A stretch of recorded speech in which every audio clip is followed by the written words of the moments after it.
Recording कर लीजिए ना।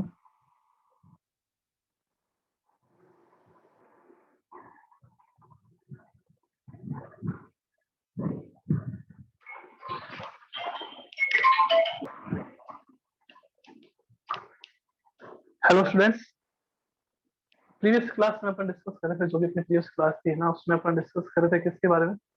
शेप ऑफ, शेप कैसी होती है। उसमें अपन ने एस सबशेल के बारे में डिस्कस करा, अपन ने पी सबशेल के बारे में डिस्कस करा। एस सबशेल के बारे में अपन ने ये डिस्कस करा कि जो आपके पास उनकी शेप जो है वो स्फेरिकल होती है और उसमें कितने नोडल आपके पास प्लेन है, या एंगुलर नोड या रेडियल नोड होते हैं, उसके फॉर्मूले भी देखे अपने। फिर एस सबशेल के बाद अपन डिस्कस कर रहे थे किस पे? पी सबशेल, डबल शेप, यानी कि डबल शेप के होते हैं और तीन आपके पास पी सबशेल होती है। एक में इलेक्ट्रॉन एक्स डायरेक्शन में होते हैं, सेकंड में वाई में, और थर्ड में किसमें होता है? Z direction. टाइप जो ऑर्बिटल्स है उसकी naming P, P X, P Y and P Z. अभी अपन डिस्कस करेंगे डी सबशेल के बारे में कि जो डी सबशेल की शेप है वो कैसी होती है। तो आइए देखते हैं शेप ऑफ डी सबशेल। कि डी सबशेल जो है उसकी शेप कैसी होती है? पी सबशेल की कैसी थी बच्चों? Double shape, double shape. Shape of D subshell double shape कैसी होती है? आइए देखते हैं डी सबशेल में। अगर अपन बात करें एक्स वाई की, डी एक्स वाई, एक तो होता है डी एक्स वाई, एक होता है डी वाई जेड, एक होता है डी एक्स जेड। ठीक है, एक होता है आपके पास D X square Y square, और एक होता है आपके पास D Z square. D X square Y square और डी जेड स्क्वायर। अगर मैं बात करूं इनके लिए एम की वैल्यू की, वैल्यू ऑफ एम, इसके लिए जो एम की वैल्यू है वो plus minus two. Plus minus two की मीन्स या तो प्लस टू होगी या माइनस वन, ऑलवेज इसके लिए प्लस माइनस वन, इसके लिए प्लस माइनस टू, इसके लिए क्या रहेगी जी? एक्स वाई और एक्स स्क्वायर वाई स्क्वायर जो है उसकी वैल्यू, उसके लिए जो एम की वैल्यू है वो प्लस माइनस टू गया। जेड और एक्स वाई है, सॉरी वाई जेड और एक्स जेड है, उनके लिए वैल्यू कितनी रहेगी? Plus minus one. और जो टी जेड स्क्वायर है उसकी हमेशा क्या रहेगी? और क्या इंपॉर्टेंट बातें हैं वो देख लेते हैं। D X Y D Y Z are coordinates, यानी कि एक्स डायरेक्शन में, वाई डायरेक्शन में और जेड डायरेक्शन की बात कर रहे हैं। यहाँ पे जो ये तीन ऑर्बिटल है, इसमें जो इलेक्ट्रॉन्स प्रेजेंट होते हैं, electrons are present in between the axis, यानी कि एक्सिस के बीच में होता है। जैसे अगर आपके पास यहाँ पे एक्स वाई आ रहा है, तो इलेक्ट्रॉन कहाँ प्रेजेंट होंगे? एक्स और वाई एक्सिस के बीच। जो इलेक्ट्रॉन की लोब होती है कि सर लोब क्या होती है? और तो अपन लोब्स कहते हैं, है ना, ये लोब कहते हैं, लोब ऑफ इलेक्ट्रॉन। तो जो लोब्स हैं इलेक्ट्रॉन्स की, वो एक्स वाई में क्या होगा? एक्स और वाई डायरेक्शन के बीच में होगी। वाई जेड में कहाँ होगी? वाई और जेड डायरेक्शन के बीच। यानी कि इन बिटवीन द एक्सिस अगर आ रहा इलेक्ट्रॉन, यानी कि lobes of electrons are present in between the axis, तो आपके पास तीन टाइप के ऑर्बिटल होते हैं, D X Y, D Y Z और डी एक्स। में क्या रहता है? That electrons are present, electrons are present on the axis, यानी कि एक्सिस पे ही प्रेजेंट होते हैं। मीन्स यहाँ पे क्या हो गया कि जो एंगल बनता है वो कितने डिग्री का बनता है? 45। इलेक्ट्रॉन्स प्रेजेंट होता है, यानी कि जो इलेक्ट्रॉन की लोब्स प्रेजेंट होती है वो किसमें, कितनी? 45 डिग्री एंगल पर होती है। तो D X Y, D Y Z और डी एक्स जेड में तो क्या रहता है? 45 डिग्री एंगल पे प्रेजेंट होती है। कि सर कैसे होती है? मैंने कहा सारे के सारे double double shape, double double shape, double double shape, double double shape, ये दोनों भी डबल डबल शेप। अब बात कर लेते हैं शेप की, कैसे एक्स वाई की शेप होती है, कैसे वाई जेड जेड। सबसे पहले देखते हैं कि एक्स वाई की शेप क्या है। राइट, ये आपके पास एक्स एक्सिस और ये आपके पास वाई एक्सिस। ओके, ये एक्स एक्सिस, ये Y axis, D Y Z and D X Z electrons are present in between the axis, यानी कि इन दोनों के बीच में कहीं प्रेजेंट होंगे, और यहाँ पे इन दोनों के बीच में कहीं प्रेजेंट। डबल डबल शेप है ना, तो आपके पास शेप कैसी?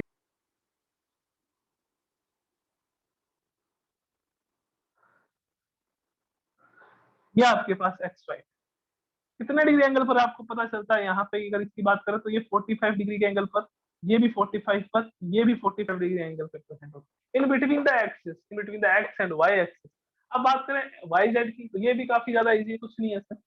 वाई जेड में क्या रहेगा आपके पास? अपन इसी को कंसिडर कर रहे हैं, मान लीजिए कि कंसिडर कर लेते हैं और इसको वाई एक्सिस कंसिडर कर रहे हैं। थोड़ा डायग्राम इजी बन जाएगा, क्योंकि अगर आप जेड बनाओगे तो जेड कहीं यहाँ बनेगा, इस एक्सिस पे जेड बनेगा, तो electrons will be present in between the Z and Y axis, में डायग्राम थोड़ा कॉम्प्लिकेटेड हो जाएगा। आपके पास जेड एक्सिस है and electrons will be present in between the, ये आपके पास एक्स एक्सिस है, ये आपके पास जेड एक्सिस है, ये आपके पास वाई एक्सिस है, electrons will be present in between the Y and Z axis यहाँ पर, बट वो अगर इसी को ही जेड कंसिडर करते हैं, इसी को अपन क्या कर लेते हैं, जेड कंसिडर कर लेते हैं। So now the electrons will be present in between the y and z axis. Electron कहाँ प्रेजेंट होंगे, y और z एक्सिस के बीच।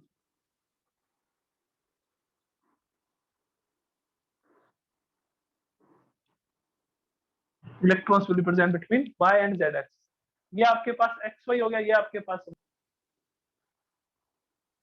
इसको x और इसको z क्यों अपन कंसीडर कर रहे हैं, बिकॉज डायग्राम को थोड़ा सा इजी बनाने, 3D डायग्राम थोड़े से टफ बनते हैं इसके कारण से ना। It's present in between x and z axis, ये एक डबल हो गया, अब ये सेकंड डबल हो गया, ठीक है ना। ये आपके पास क्या हो गया, xy हो गया, yz हो गया और x। मैं आपको पूछूं अगर कि एक्स वाई में नोडल प्लेन कौन सा होगा, आपके पास डी एक्स वाई है सर, जी एकदम है, ये आपके पास डी वाई जेड है, एकदम है सर, कोई दिक्कत नहीं है, और ये आपके पास डी क्या है, एक्स जेड है सर, एकदम में कोई प्रॉब्लम नहीं है।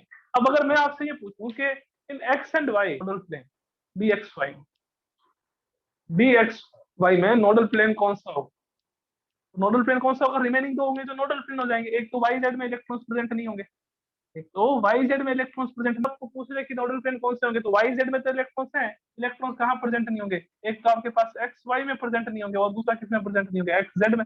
इसमें कहाँ प्रेजेंट होंगे, एक्स जेड में प्रेजेंट होंगे, इसके पास इसमें आ जाएंगे वाई जेड, तो इनमें इलेक्ट्रॉन्स क्या नहीं होते, प्रेजेंट नहीं होते, तो ये क्या हो जाते हैं आपके पास, नोडल प्लेन हो जाते हैं। ये तो इनकी शेप थी, D X Y, D Y Z, D X Z, इनकी तीनों की शेप एक जैसी रहती है between the two axis, between the two axis, दोनों एक्सिस के बीच में अगर प्रेजेंट हो तो ये आपके पास तीन टाइप के सबशेल आ जाती हैं, तीन टाइप के ऑर्बिटल्स आ जाते हैं, sorry, D X Y, X square, Y square और डी जेड स्क्वायर की शेप कैसी रहती है, तो आइए देखते हैं कि इनकी शेप कैसी रहती है।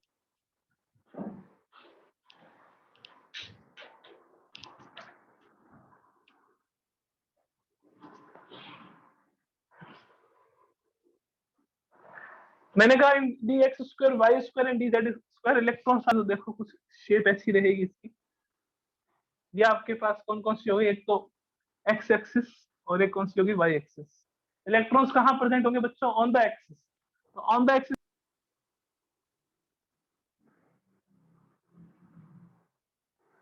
ये एक्स वाई, ये एक्स एक्सिस पे, ये वाई एक्सिस, तो ये कौन सा हो गया आपके पास, D X square square Y square, electrons are present on the axis. यहाँ पे देखें D Z square, only and only कहाँ प्रेजेंट होंगे, जेड पे ही प्रेजेंट होंगे,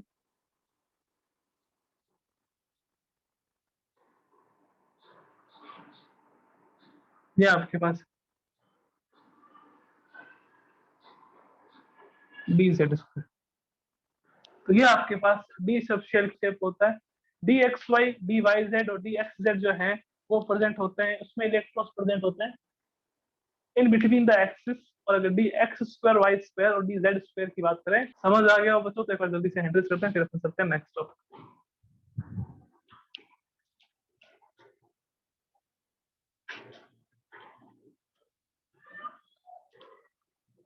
आइए नेक्स्ट, मे भी कल अपना चैप्टर खत्म हो जाएगा, यानी कि नेक्स्ट क्लास में फिर अपन डाउट लेंगे, आपके जो भी डाउट आ जाए इस चैप्टर में, तो अपनी भी एनसीईआरटी सॉल्व करना भी स्टार्ट कर दें साथ साथ में ना, बहुत अच्छे अच्छे क्वेश्चन है एनसीईआरटी में, काफी ज्यादा स्टूडेंट्स ने कर दी होगी।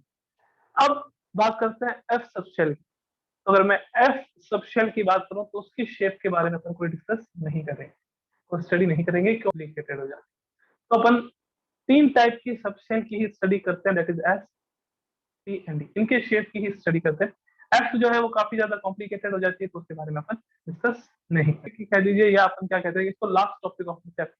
इस लास्ट टॉपिक में अपने पास 3 to 4 साइंटिस्ट हैं, उनके बारे में अपने को कुछ ना कुछ हमेशा हमेशा कुछ ना कुछ पता चलेगा कि कैसे इलेक्ट्रॉन ऑफ एनी एलिमेंट, किसी भी एलिमेंट का इलेक्ट्रॉनिक कॉन्फ़िगरेशन कैसे लिखते हैं, उसके लिए 3 रूल्स हैं, वो बेसिक अपने को फॉलो करने पड़ेंगे। उस रूल के अलावा अगर आप चलते हो तो फिर आप कौन से रूल्स हैं, तीनों रूल्स जो है वो आते हैं ऑफबो प्रिंसिपल में। Sir what is the meaning of Aufbau, Aufbau का मीनिंग होता है बिल्डिंग अप, यानी कि इलेक्ट्रॉनिक कॉन्फ़िगरेशन कैसे बिल्ड होता है उसके लिए अपने पास प्रिंसिपल कौन सा आता है, पाउलीज एक्सक्लूजन प्रिंसिपल। सेकंड आता है Hund's rule of maximum multiplicity, और third one is n plus n rule. अगर कोई भी एलिमेंट का electronic configuration with respect to SPDF गलत नहीं होगा।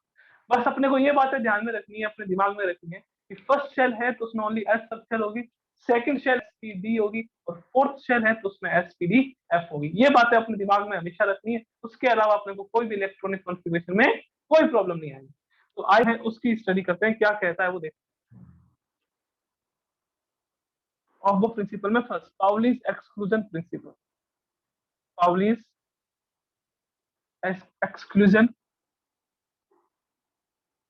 प्रिंसिपल क्या कहता है पाउली? देखिएगा, पाउली ने ही फर्स्ट ऑफ ऑल ये बताया था कि कोई भी आपके पास फिल कर सकते हैं। In an orbital maximum 2 electrons can be filled. 2 electron से ज्यादा किसी भी ऑर्बिटल में, कोई भी ऑर्बिटल हो उसमें 2 इलेक्ट्रॉन से ज्यादा इलेक्ट्रॉन नहीं होते। Number of maximum electron fill कर रहे हो उसमें पहला इलेक्ट्रॉन क्लॉकवाइज होगा और सेकंड इलेक्ट्रॉन क्या होगा, anti clockwise. First electron will be clockwise and second electron will be anti clockwise. ऐसा नहीं है कि आप क्लॉकवाइज फिल करेंगे तो वो गलत हो जाएगा, बिकॉज यहाँ पे आप क्या नहीं कर रहे, रूल्स को ओबे नहीं कर रहे। तो अकॉर्डिंग टू पाउली जो फर्स्ट स्टेटमेंट था, इसमें 2 स्टेटमेंट दिए। फर्स्ट स्टेटमेंट क्या था, we filled first electron is clockwise and second electron is in anti clockwise direction. तो देखिएगा पाउली ने क्या कहा कि आपके पास अगर कोई ऑर्बिटल है, उस ऑर्बिटल में अगर आप इलेक्ट्रॉन गलत हो जाए, क्योंकि आपने दोनों ही क्लॉकवाइज फिल कर दी, दोनों ही क्या कर दिए, क्लॉकवाइज फिल कर दी। अगर आपने ऐसे कर दिया कि सर क्या है हमारे पास 3 है, हम 3 फिल कर देंगे, तो ये भी रॉन्ग हो जाएगा, ये भी गलत हो। अगर आपने ऐसे तो हम ही हैं और कोई नहीं है, तो भैया आपके एग्जामिनर जो है वो ये भी क्या कर देगा, रॉन्ग कर देगा। अगर आपने ऐसे फिल करें कि फर्स्ट इलेक्ट्रॉन तो क्लॉकवाइज डायरेक्शन में, second electron anti clockwise direction में, तो ये कि कोई भी आपके पास ऑर्बिटल हो, उस ऑर्बिटल में मैक्सिमम नंबर ऑफ इलेक्ट्रॉन हमेशा 2 होते हैं। फर्स्ट बात, 2 में से जो फर्स्ट इलेक्ट्रॉन होगा, इलेक्ट्रॉन वो क्लॉकवाइज डायरेक्शन में, और जो सेकंड इलेक्ट्रॉन होगा वो second electron anti clockwise direction में।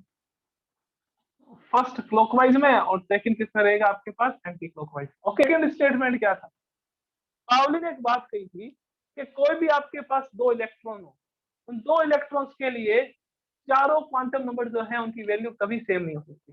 चारों क्वांटम नंबर की वैल्यू कभी भी सेम नहीं हो सकती, फॉर एनी कभी भी सेम नहीं हो सकती।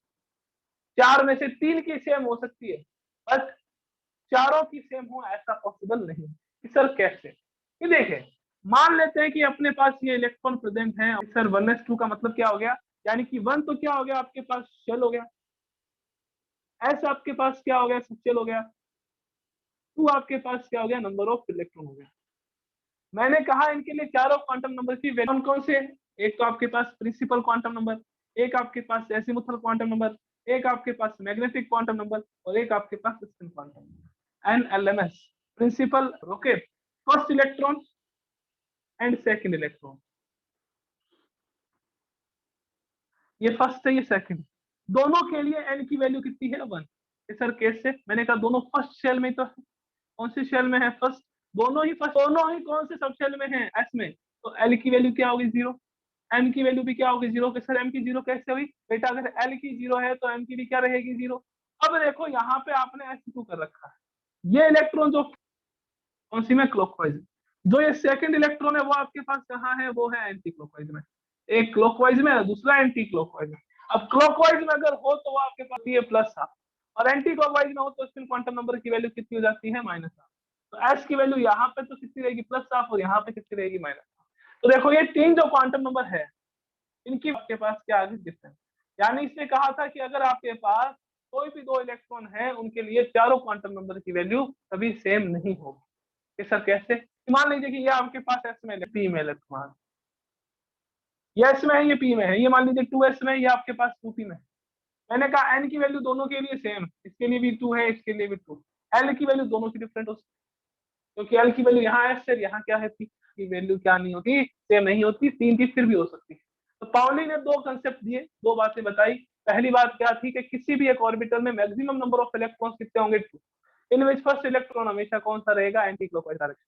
दूसरी बात क्या बताई कि अगर आपके पास कोई भी 2 इलेक्ट्रॉन है, उनके लिए चारों क्वांटम नंबर की वैल्यू कभी सेम नहीं होती। Value of all the four quantum number will not be equal या विल नॉट बी सेम। तो आपके पास जैसे फर्स्ट इलेक्ट्रॉन, सेकंड इलेक्ट्रॉन क्या होता है, नंबर ऑफ शेल, एस क्या होती है सब शेल, 2 क्या होता है नंबर ऑफ इलेक्ट्रॉन। पहला इलेक्ट्रॉन क्लॉकवाइज में, सेकंड इलेक्ट्रॉन एंटी क्लॉकवाइज में, दोनों के लिए n की वैल्यू सेम, दोनों के लिए l की वैल्यू सेम, दोनों के लिए m की value same. But this exclusion principle था, अगर समझ आ गया हो तो जल्दी से हैंड रेज कर,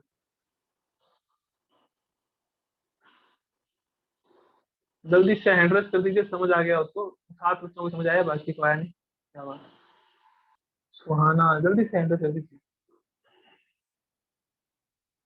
ये तो था अपने पास पाउलीज एक्सक्लूजन प्रिंसिपल। नेक्स्ट आता है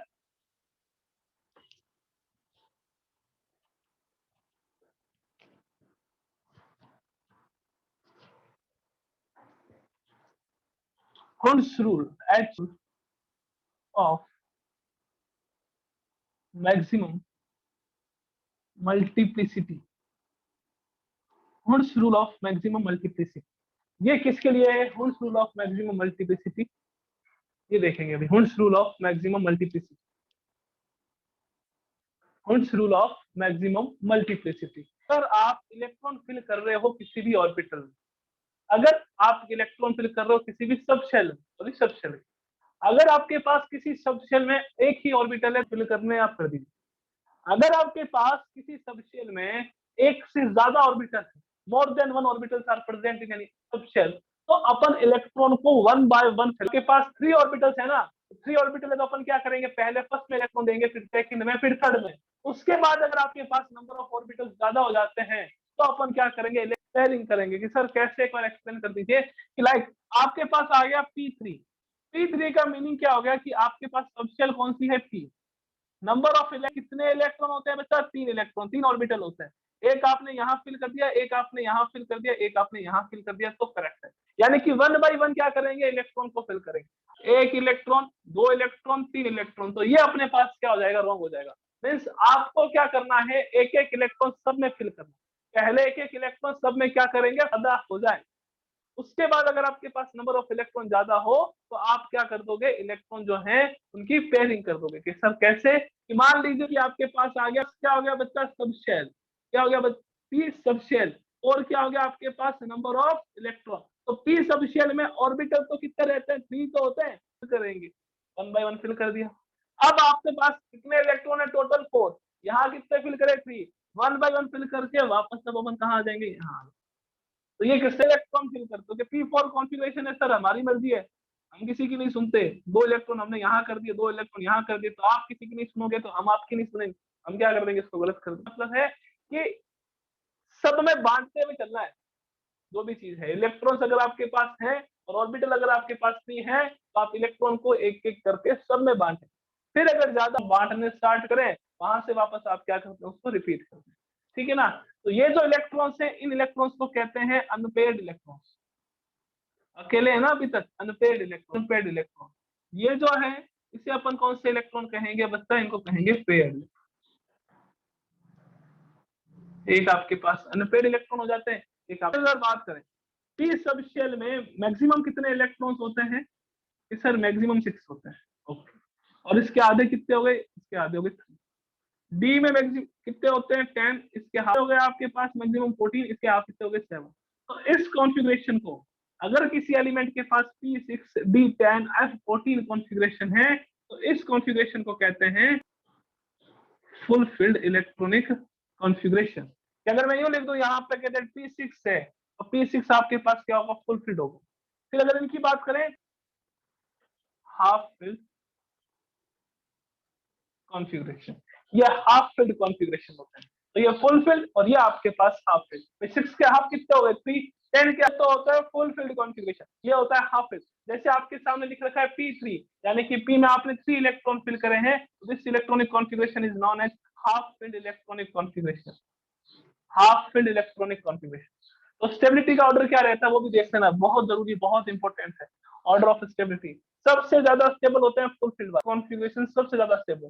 फिर आपके पास स्टेबिलिटी आती है किसकी, हाफ फील्ड कॉन्फ़िगरेशन की, और फिर आपके पास कोई अदर, यानी कि वो एलिमेंट जिसके पास फुल फील्ड इलेक्ट्रॉन, फिर हाफ फील्ड वाले की स्टेबिलिटी होगी, फिर किसी और की स्टेबिलिटी होगी।